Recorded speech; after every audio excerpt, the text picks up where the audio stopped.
மருத்துவமனையின் ஒரு தனிமை அறையில் இரு நோயாளிகள் இருந்தனர், சரவணன் மற்றும் சண்முகம். இருவரும் உயிருடன் இருந்தாலும் வாழ்க்கை நிழல் போலே. ஒவ்வொரு நாளும் காலை 11 மணிக்கு சரவணன் ஜன்னல் வழியே வெளியே பார்த்து சண்முகத்துக்கு சொல்வான், வெளியே எவ்வளவு அழகா இருக்கு, ஏரி, மரங்கள், பூங்கா, குழந்தைகள் விளையாடுறாங்க. சண்முகம் அந்த காட்சிகளை மனதில் வரைந்து கொண்டே மகிழ்ந்தான்.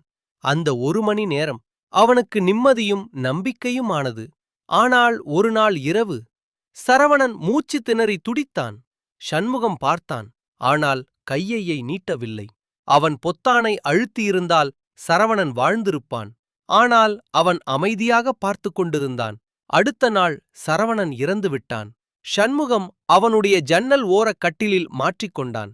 இப்போ நான் தான் அந்த அழகை காணப்போறேன் என்று பெரும் ஆர்வத்துடன் ஜன்னல் வழியே பார்த்தான். ஆனால் அங்கே இருந்தது வெறும் சுவர். அப்போது அவன் உயிர் துடித்தபோது உதவாமல் பார்த்து கொண்ட சண்முகம் இப்போது கண்ணீர் விட்டு அழுகிறான்.